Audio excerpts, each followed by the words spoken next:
एक नगर में एक ब्राह्मण दंपत्ति रहते थे। वे दोनों प्रतिदिन 7 कोस दूर गंगा जी में स्नान करने जाते। इतनी दूर आने और जाने से ब्राह्मण की पत्नी थक जाती थी। एक दिन उसने अपने पति से कहा कि यदि हमारा एक पुत्र होता तो कितना अच्छा रहता।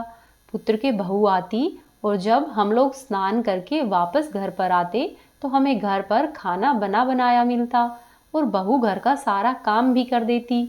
अपनी पत्नी की इस तरह की बातें सुनकर ब्राह्मण ने कहा कि तुमने बात तो सही की है, चलो मैं ऐसा करता हूँ, तुम्हारे लिए बहू ला देता हूँ। फिर ब्राह्मण ने ऐसा कहकर ब्रह्माणी से कहा कि एक पोटली में आटा डाल दो और उसमें कुछ मोहरे रख दो। ब्रह्माणी ने ब्राह्मण के कहे अनुसार ही एक पोटली में आटा डाल दिया और उस आटे के अंदर कुछ मोहरे डाल दी और पोटली बांधकर ब्राह्मण को दे दी।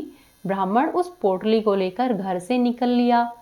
ब्राह्मण चलते चलते एक नदी के किनारे पर पहुंच गया। वहां नदी के किनारे पर उस ब्राह्मण ने बहुत सी सुंदर लड़कियों को खेलते हुए देखा। वे लड़कियां रेत में घर बनाकर खेल रही थी। मिट्टी से बार बार घर को बनाती और बार बार तोड़ती। लेकिन उनमें से एक लड़की ने कहा कि मैं अपना घर नहीं बिगाड़ूंगी, मुझे तो रहने के लिए यही घर चाहिए। लड़की की बात सुनकर ब्राह्मण मन ही मन सोचने लगा कि बहू बनाने के लिए यह लड़की उचित है। जब वह लड़की खेलकर अपने घर को जाने लगी तो ब्राह्मण भी उसके पीछे पीछे उसके घर तक चला गया। वहां जाकर ब्राह्मण ने उस लड़की से कहा कि बेटी, कार्तिक का महीना चल रहा है, इसीलिए मैं किसी के घर पर खाना नहीं खाता।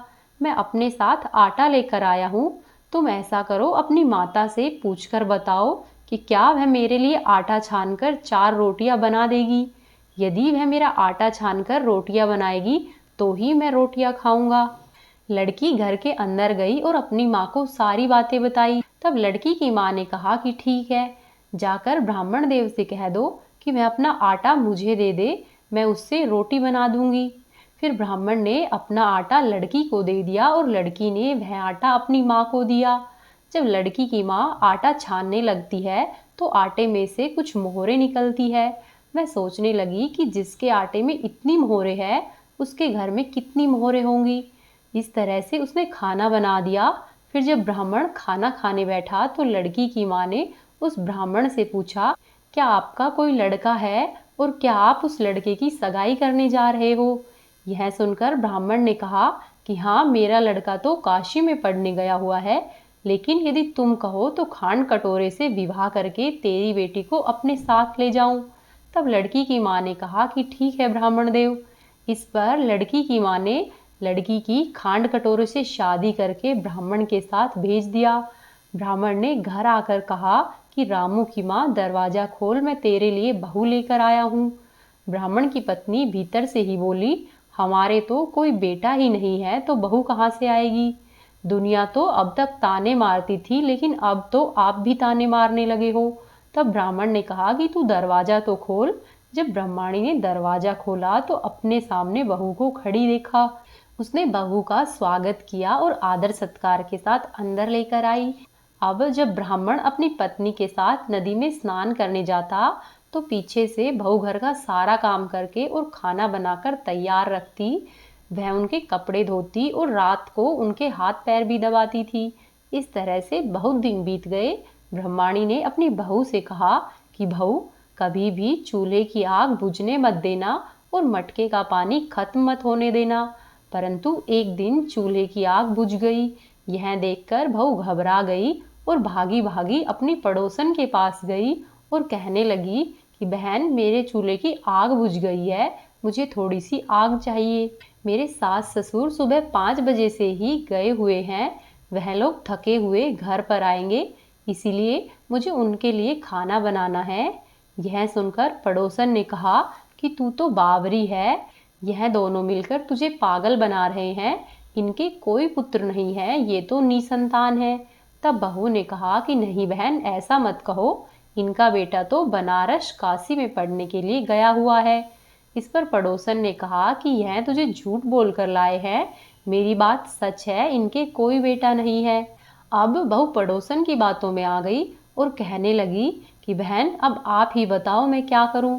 तब पड़ोसन ने कहा कि करना क्या है, जब तुम्हारे सास और ससुर आए तो जली हुई रोटियां उन्हें देना और बिना नमक की दाल बनाकर देना। खीर की कड़छी दाल में और दाल की कड़छी खीर में डाल देना। पड़ोसन ने उसे अच्छे से पढ़ा सिखा दिया। फिर जब रात को उसके सास ससुर घर पर आए तो बहू ने न तो उनका आदर सत्कार किया और ना ही उनके कपड़े धोए। जब उसके सास ससुर ने खाने के लिए कहा तो बहू ने जली हुई रोटियां लाकर दे दी। तो सास बोली कि बहू, आज यह रोटियां जली हुई क्यों है और दाल भी बिना नमक की क्यों है? तब बहू ने पलटकर कहा कि एक दिन ऐसा खाना खा लोगे तो तुम्हारा कुछ बिगड़ नहीं जाएगा।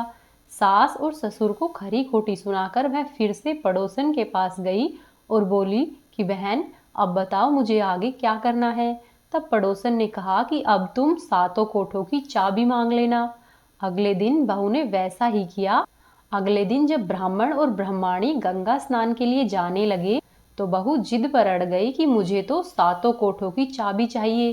तब ससुर ने कहा कि इसे चाबी दे दो और सास ने बहू को चाबी दे दी। सास ससुर के जाने के बाद जब बहू ने दरवाजे खोले तो देखा कि किसी में अन्न भरा पड़ा है, किसी में धन भरा हुआ है और किसी कोठे में बर्तन भरे हुए हैं।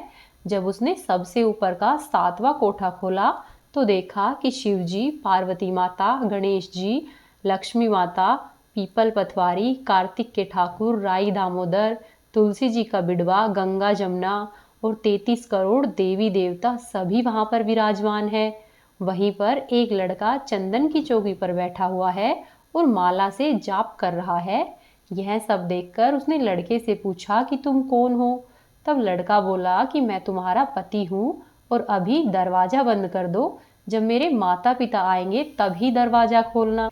यह सब देखकर बहू बहुत खुश हो गई और 16 श्रृंगार करके सुंदर वस्त्र पहनकर अपने सास ससुर के वापस घर पर आने का इंतजार करने लगी। उसने अपने सास और ससुर के लिए अच्छे अच्छे पकवान बनाए। फिर जब शाम को उसके सास और ससुर घर पर आए तो बहू ने उनका खूब आदर सत्कार किया और प्रेम पूर्वक उन्हें खाना खिलाया और हाथ पैर दबाने लगी। पैर दबाते दबाते बहू ने कहा कि माँ, आप इतनी दूर गंगा यमुना स्नान के लिए जाती हो तो आप थक जाती हो, इसीलिए आप अपने घर पर ही स्नान क्यों नहीं करती हो? यह सुनकर सास कहने लगी कि बेटी, गंगा जमुना घर पर तो नहीं बहती है। तब उसने कहा कि हाँ माँ जी, घर पर ही बहती है, चलो मैं आपको दिखाती हूँ। ऐसा कहकर बहू अपनी सास को लेकर उस सातवें कोठे के पास आ गई और जब बहू ने सातवां कोठा खोलकर दिखाया तो उसमें शिव जी, पार्वती जी, गणेश जी, लक्ष्मी जी, पीपल पथवारी, कार्तिक के ठाकुर, राई दामोदर, तुलसी जी का बिडवा और गंगा जमुना बह रही थी और 33 करोड़ देवी देवता वहां पर विराजमान थे। और वहीं एक चौकी पर एक लड़का बैठा हुआ माला जाप कर रहा था। माँ ने उसे देखकर पूछा कि बेटा, तू कौन है? तब लड़का बोला कि माँ, मैं तेरा बेटा हूँ। तब ब्रह्माणी ने पूछा कि तू कहाँ से आया है? लड़के ने जवाब दिया कि मुझे कार्तिक देव ने भेजा है। तब माँ ने कहा कि बेटा, यह संसार कैसे मानेगा कि तू मेरा बेटा है? फिर माँ ने कुछ विद्वान पंडितों से मदद मांगी। इस पर पंडितों ने कहा कि ऐसा करो, एक तरफ तुम्हारे बेटे बहू खड़े हो जाएंगे और दूसरी तरफ माँ खड़ी हो जाएगी। माँ ने चमड़े की अंगिया पहनी हुई हो और छाती में से दूध की धार निकलकर बेटे की दाढ़ी मूछ भीगे और पवन पानी से गठजोड़ा बंधे, तभी मानेंगे कि यह इसी माँ का बेटा है। उसने ऐसा ही किया। चमड़े की अंगिया फट गई और छाती में से दूध की धार निकलकर बेटे की दाढ़ी और मूछ को भिगो गई। पवन पानी से बेटे और बहू का गठजोड़ा बंध गया। यह सब देखकर ब्राह्मण और उसकी पत्नी का खुशी का ठिकाना नहीं रहा। साथ ही सब लोगों ने भी मान लिया कि यह ही बुढ़िया का बेटा है। तब से ब्राह्मण ब्राह्मणी और उनके बेटे बहू खुशी खुशी सुखपूर्वक रहने लगे। हे कार्तिक के ठाकुर, जैसे ब्राह्मण और ब्राह्मणी को बेटे बहू दिए हैं वैसे ही सबको देना। इस कहानी को कहने वाले, सुनने वाले और होंकार भरने वाले सब पर अपनी कृपा बनाकर रखना। बोलो कार्तिक के ठाकुर की जय, राई दामोदर की जय।